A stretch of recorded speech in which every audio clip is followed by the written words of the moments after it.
Damos paso entonces a nuestra segunda sesión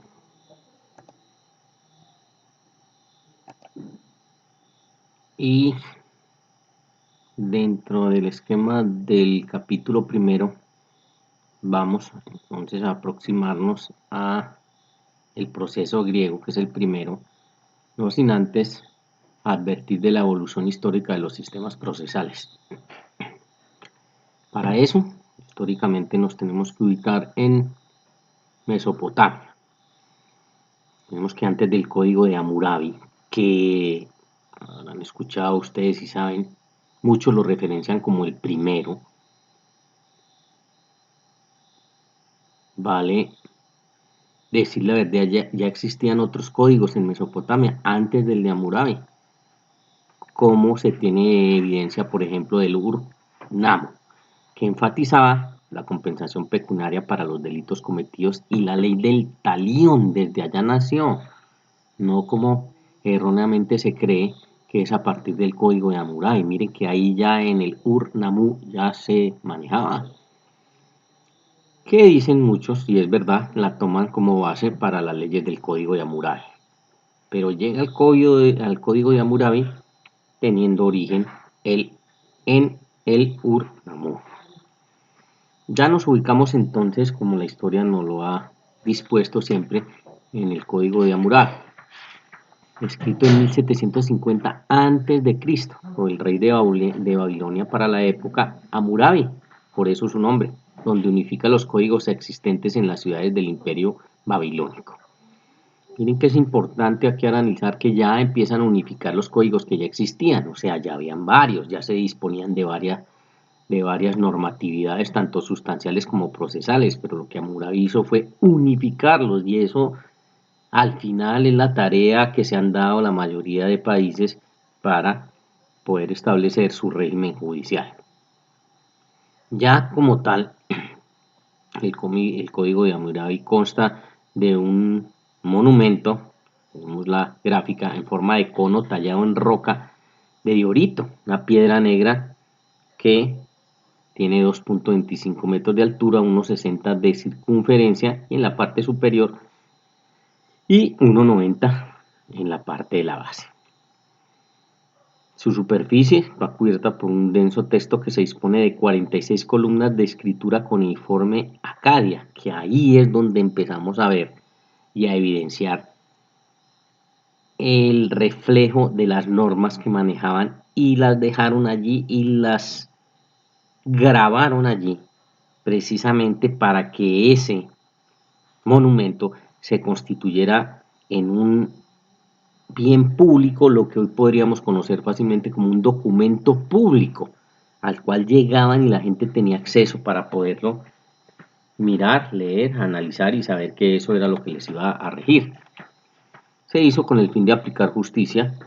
El código jurídico también se utilizó en Grecia y en la Roma antigua. Bueno, en el epílogo de la obra podemos conferir las palabras del rey, o sea, en la parte final, que dice, y miren cómo dispone y cómo proyecta a hoy, para que el fuerte no perjudique al más débil. Miren que desde esa época, estamos hablando casi 1800 años antes de Cristo, ya en la sociedad y en las agrupaciones de los seres humanos se podía concebir que habían unas personas más fuertes y habían unas personas débiles y que esas personas débiles había que protegerlas. Por eso dice, a fin de proteger a las viudas y los huérfanos, erguía Babilonia. Mire a quién está protegiendo hasta ahí. Viudas. ¿Qué entendemos por viudo? Y viene la palabra desde allá. A aquellas personas que han decidido tener una relación y por cualquiera de las circunstancias, enfermedad, guerra, para la época quedaban viudas, quedaban de alguna manera desprotegidas. Entonces decía, aquí las vamos a cobijar. Y los huérfanos, concepto que desde allí ya se manejaba y sabían que perdían sus padres biológicos y el Estado tenía que venir a soportar lo que pasase con esos huérfanos. Por eso dispone erguía Babilonia. Para hablar de justicia a toda la tierra, de carácter generalizado, y para resolver todas las disputas y sanar todas las heridas, elaboré estas palabras preciosas. Por eso estamos hablando del epílogo al final. Dice, toda esta recopilación, todo este esfuerzo se hizo para disponer de la resolución de las disputas y sanar todas las heridas. Si lo llevamos al contexto de hoy, si lo llevamos a un campo jurídico, pues hay que entender que es en Colombia, por ejemplo, es la razón de ser de nuestra rama judicial del poder público. Conocen ustedes, saben que hay tres ramas del poder público. La ejecutiva se encarga de la administración del Estado y disponer de su planeación y el quehacer. La rama legislativa, que se encarga de hacer las leyes, reformar las leyes, derogar las leyes. Y la rama judicial, ¿cuál es la función primordial de la rama judicial? Y desde aquí nace resolver las disputas. Y ese es la encomienda que tienen todos nuestros jueces y magistrados. Su razón de ser es resolver los conflictos que sean de su competencia. Después miraremos y tenemos que analizar todo el contexto de ese resolver que implica, que no es nada distinto a un debido proceso. Y desde allá partían y decían, resolviendo las disputas, el conflicto en sí, siendo a través de una providencia judicial como entre nosotros hoy está concebida, que puede ser una sentencia, pues es un reflejo que se da al interior de la sociedad y por eso habla de sanar todas las heridas. Porque en la resolución del conflicto debe ir implícito que se sanen todas las heridas. Porque si no es así, no se cumple el cometido, porque el conflicto no se resolvería. Cuando uno se enfrenta a un proceso judicial y uno sale perdedor, por ejemplo, en la resolución de ese conflicto y uno no lo acepta, miren que el conflicto no se resuelve, todo lo contrario, el conflicto escala, porque la persona no queda satisfecha con la decisión de un juez. Aquí se dispone que dándoles esa autonomía, esa independencia, al resolver la disputa, sana las heridas, cesó el conflicto, ya no existe conflicto. Pero para eso las personas tienen que tener la conciencia y la idea de que lo que resolvió el juez lo hizo en derecho y eso es lo que conviene para la sociedad, inclusive cuando uno pierda. Porque si uno se enfrenta a un proceso judicial y a usted les va a pasar, bueno, si el tema probatorio no es lo suficientemente robusto, pues uno puede perder. Pero lo importante es que se atendió en un tiempo razonable, se resolvió, se solucionó y ya el conflicto desaparece. Eso además implica un grado de civilización que yo siempre lo encuentro atado a la educación es, y es en el de aceptar en todo un aspecto ético y responsable la decisión de un juez, así le sea a uno desfavorable. Vuelvo y le repito, si no fuese así, pues al final no se sanarían las heridas y si la herida queda abierta, pues sigue existiendo la herida. Aquí a ellos se referían en sanó la herida, cicatrizó la herida, el conflicto se resolvió, ya no hay ningún más, ya no hay en torno a ese conflicto nada más que hablar. Todos aceptamos la decisión del juez que por competencia le tocó atender el asunto. Y termina diciendo, elaboré estas palabras preciosas, todo el contenido de lo que hoy conocemos con el código o como el código de Hammurabi. Por lo tanto, lo veíamos ya en la diapositiva anterior, este código es una compilación de 288 leyes de la antigua Babilonia, lo que hoy en la actualidad es Irak. Pero quiero resaltar aquí que es una compilación de 282 leyes, o sea, ya existía en Babilonia regado en todo lo que podemos considerar el terreno de lo que para la época se llamó Babilonia, que ya dentro de los distintos grupos de personas organizados de una o de otra manera, ya se disponía de leyes. Y es importante que nosotros lo tengamos en cuenta porque miren que en esa relación, ojo a la época que estamos hablando, desde esa época, esas relaciones, ese interactuar entre las personas al interior de una sociedad o de una ciudad, pues implica la creación de unas normas. Y ya ahí tenemos la evidencia, 282 leyes. Ya los seres humanos se habían preocupado, lo que era Babilonia, para determinar una forma de organizar la convivencia. En el fondo esos son nuestros códigos. Mírenlo desde la óptica que lo quieran mirar. Si va a regir el tema de propiedad, entonces dependiendo del sistema político, una propiedad privada, una propiedad pública. Muy diciente es el tema de los países que así lo manejan de un código de policía. En el fondo, el código de policía, compartámoslo o no, y con todas las diferencias que hay o pueden haber entre algunos de sus artículos, pero ¿qué es lo que busca? Busca un bienestar a la sociedad. Busca que a través de unos parámetros las personas se comporten de tal manera que no entren a vulnerar los derechos de la otra. Y eso de todos nosotros es muy conocido, es muy complejo, supremamente complejo. Y ahí nos debatimos en esas diferencias que desde esa época vienen, han subsistido y seguirán subsistiendo. Con un ejemplo muy sencillo, puede ser el de los decibeles de unas personas que alguien tenga reunirse. Entonces viene todo un ejercicio de normatividad para determinar cuáles podrían ser o cuántos podrían ser los decibeles que si unas personas deciden reunirse a celebrar lo que ellos a bien tengan, no perjudique a las otras personas. Y entonces viene una norma de policía y dice, bueno, hasta tantos decibeles se pueden permitir porque superando estos decibeles va a incomodar a los demás. Y esa reglamentación, esa normatividad, pues desde allí se origina.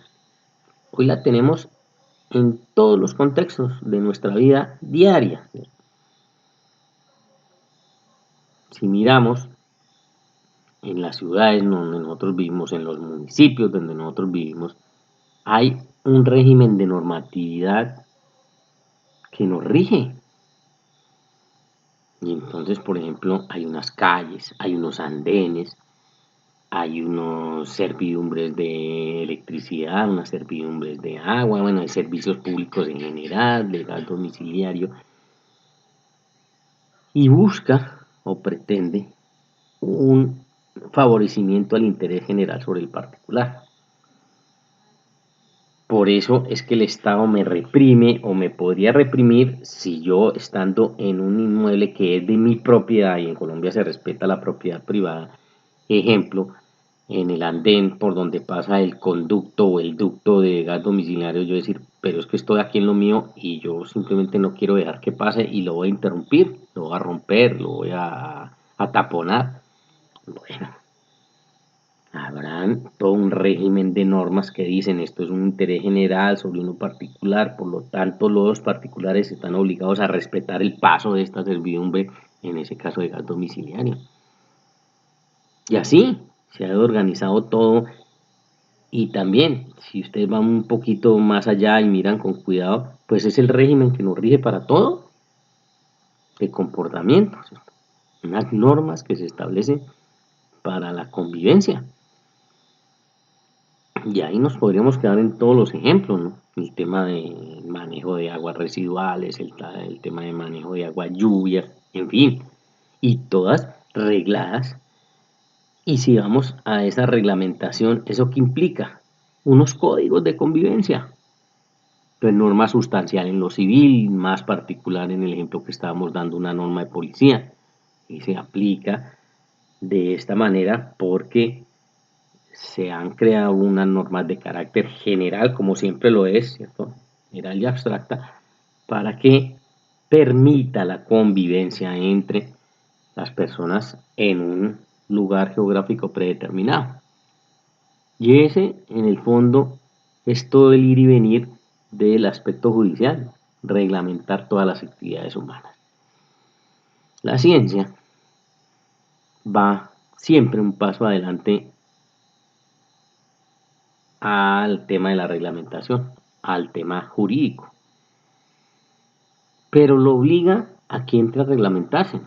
Hoy vivimos unas épocas distintas, unas épocas diferentes, la tecnología ha cambiado y ha avanzado mucho, pero ejemplo, tenemos el manejo, o el manejo no, cómo darle el manejo al tema científico de la reproducción de células madres.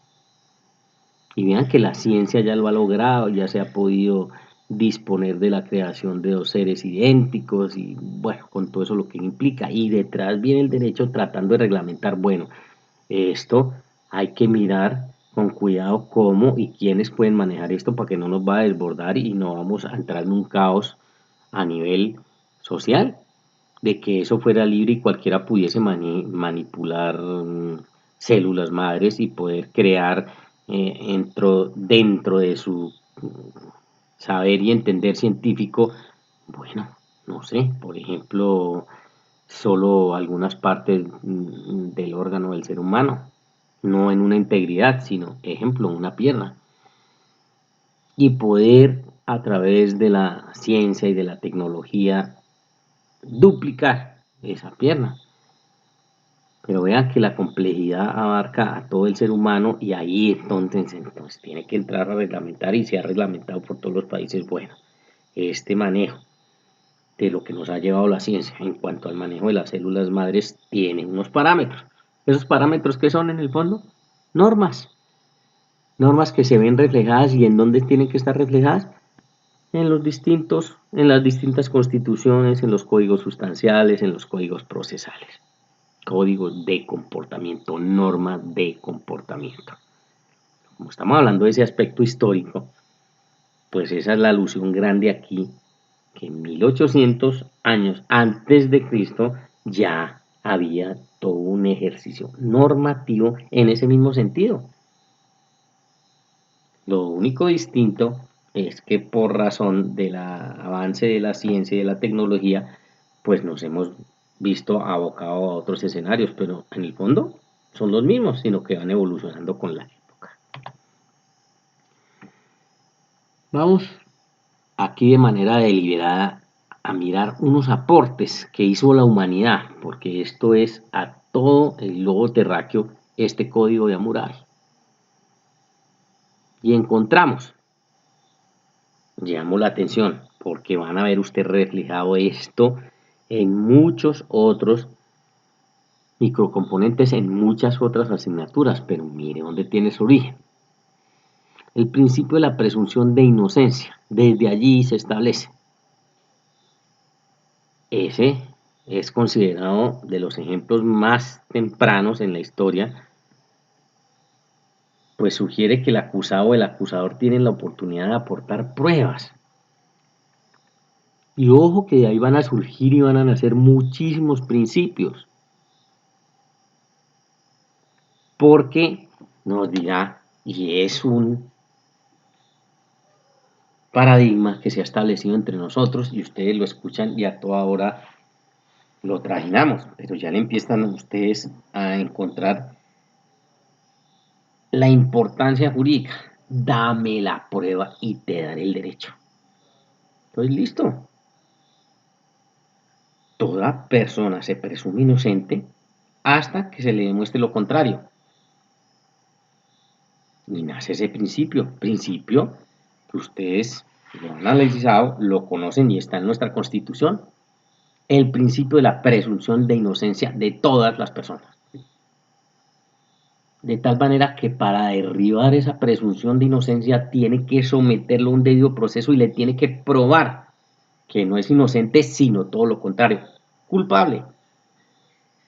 Y miren que se forja desde allí y dice, bueno, existe y tiene que el Estado brindarle la oportunidad a los sujetos procesales a aportar pruebas, porque ya con el conglomerado, con la reunión de esas pruebas, el juez entonces tendrá los elementos de juicio para determinar si es inocente o es culpable. Y surge toda la rama del derecho penal, ¿no? Que cuando a uno lo acusan en materia penal, pues en el fondo se ve reflejado es aquí, que al final de ese debido proceso, el juez determinará si es inocente o es culpable, partiendo de qué base con esos orígenes desde allá, que se presume inocente hasta que no sea juzgado. Y bueno, hasta donde ustedes o nosotros como abogados, donde debemos entender que ahí ya es declarado culpable cuando exista una sentencia de un juez de la República o bueno, un heterocomponedor en general en firme. Porque eso que me indica, eso que me señala, eso que implica que se transitó todo un debido proceso y como conclusión del debido proceso se dispuso por parte del juez, basado en las pruebas, que era inocente o que era culpable. Y entonces, primer importantísimo aporte. El principio de la publicidad, otro aporte. ¿Cómo quedó establecido para la época? El rey ordenó que se colocara una copia de este código en la plaza de cada ciudad para que todo el pueblo conociera la ley y sus castigos, para lo cual el cuerpo de la ley se expresa en lenguaje claro del pueblo, de modo que nadie pudiera alegar ignorancia de la ley como pretexto. También otro principio plasmado en nuestra Constitución y sobre todo en nuestro Código Civil. Y nace, y conocerán más adelante, todo el tema de las presunciones. Promulgada una ley en Colombia, esa ley se presume de público conocimiento, de tal manera que nadie puede alegar la ignorancia de esa ley como defensa, como argumento, como pretexto. Y si no, ¿cómo sería? Sería muy fácil montar una defensa y decir, ah, no, es que esa ley yo no la conozco. Esa ley, a mí nunca me han hablado de esa ley. No, parte de una presunción, nuestro Código Civil, y dice, promulgada la ley tiene aplicación inmediata en el núcleo social y nadie se puede valer de la ignorancia de la ley. Entonces ahí desarrolla ese principio de publicidad que miren que desde esa época, y lo vimos también en el monumento de lo que se denomina como Código de Hammurabi, que se deja a la vista de toda la sociedad, de tal manera que si cualquier implicado de esa sociedad tiene dudas, pues va y mira ese contexto normativo y encontrará entonces que si estaba prohibido, que no estaba prohibido y si ese estaba determinado como un delito como lo conocemos hoy, con su respectiva sanción. Y eso también es garantista, porque si yo estoy inmerso en un delito, pues viene todo el principio de la preexistencia de la norma. Inmerso en el delito, está dispuesta la sanción que debo cumplir. Y tiene un efecto socializador, que mírenlo también, ese es, o por eso se ha preocupado mucho la humanidad, en que eso sea un tema ejemplarizante. Y viene todo el contexto de hoy lo que conocemos como pena privativa de la libertad. Porque eso qué significa y qué puede significar para los asociados. Que si usted le hurta a otra persona un bien, tiene o es correspondiente a tal sanción. Y si a una persona en la sociedad que quedó condenada por ese delito, pues pagará la respectiva pena de ejemplo, tantos años de cárcel. ¿La cárcel qué implica? Pues la cárcel implica la pena privativa de la libertad. Pues le está diciendo, si usted llegase a incurrir en esta misma conducta, ojo, ejemplarizante, ya sabe, tendrá, ejemplo, 10 años de cárcel. Por eso el rey de la época se preocupó porque eso quedase en la plaza pública de cada ciudad, para que todo el mundo tuviera acceso a ella y supiera del castigo. Ahí va lo ejemplarizante. Es una de las formas, quizás la más tradicional, hoy muy debatida, hoy muy criticada. Pero ese es el fenómeno, ¿cierto? Un fenómeno ejemplarizante. Ojo, no haga esto porque si usted hace esto, va para la cárcel. Y así, la ley penal, en su régimen sancionatorio, pues ha tomado ese derrotero partiendo de un principio de publicidad. Ese principio de publicidad tienen que ustedes atarlo de manera íntima con la preexistencia de la norma, y ahí lo está diciendo. Ojo que es desde de conocimiento público, entonces no lo haga, porque si lo hace, tiene la siguiente sanción. Entonces ya está plasmada la norma, ya conocen la norma, se, existe la presunción del conocimiento de esa norma, actúa o debe actuar dentro de ese ámbito de esa norma. So pena de ser castigado y que no le sirva de pretexto decir, ya nos referíamos, que es que no conozco la ley o no, eso a mí nunca me han hablado, yo no sé dónde exista esa ley o dónde esté esa ley. No es válido. En cuanto a la acción penal, comienza con la partícula sí, que es una proposición condicional. Ustedes van a ver en ese código de Hammurabi, si lo revisan, que todo ese régimen penal empieza con esta partícula, sí, y describe la conducta delictiva. Entonces, un primer eslabón, un primer paso, un primer renglón. Si esto sucede, si está inmerso en esto, y ahí está toda la descripción de esa conducta delictiva. Tiene una consecuencia, y viene ese I copulativo que dice, y luego indica el castigo correspondiente. Entonces lo establece de esa manera y vamos a ver a partir de la otra sesión muchos ejemplos en ese sentido. Una de esas, de las más vigentes para la época de esas leyes, la famosa ley del talión, ¿no? Ojo por ojo, diente por diente.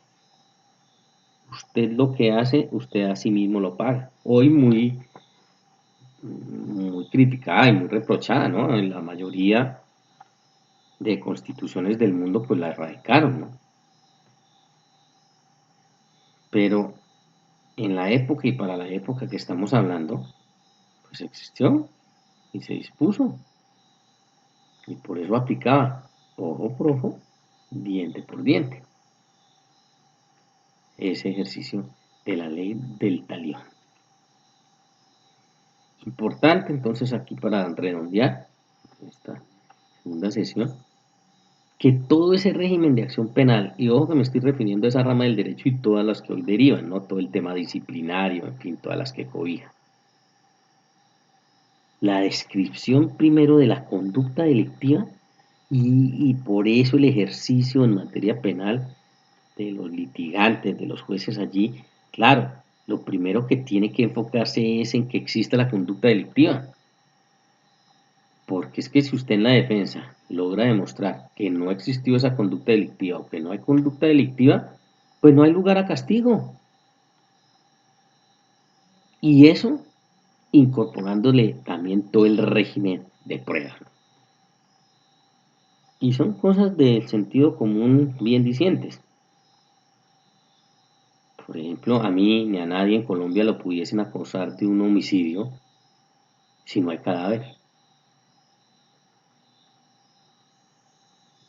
porque no puede partirse sin todo ese rigor de la prueba. Claro, si hay un homicidio, tiene que haber un cadáver. Y después vamos a todo el análisis, la pericia en torno al cuerpo ya sin vida para determinar que hubo un homicidio y que fue de tal manera y que fue con tal arma o lo que haya sido, o golpe o tortura, en fin, lo que sea. Pero miren que toca desde el principio, lo primero que tiene que existir es el cuerpo sin vida. Si no, no se puede hablar de homicidio. Y entonces yo como penalista montaría fácil una defensa si me están acusando o a mi cliente lo están acusando de eso y no existe el cuerpo, pues no hay lugar porque no hay conducta delictiva ahí si no hay homicidio. Distinto ya es que aparezca el cuerpo y aparezca con lesiones de cual tipo y bueno, que hayan pruebas en que pude incurrir o fue mi cliente el que incurrió de alguna manera en, en esa actividad. Pero ellos, desde allá, desde el código de Hammurabi, entonces establecían con esa partícula sí tal cosa. Y ese sí que implica la prueba. Si esto existió, vamos a la consecuencia. Pero hay que primero demostrar y probar ese sí como proposición condicional. Porque si eso se prueba, pues partimos de una conducta delictiva. Y si estamos frente a la conducta delictiva probada, hay lugar a un castigo, a una sanción que está predeterminada también por la norma. Y desde allá, pues manejaban todo ese contexto.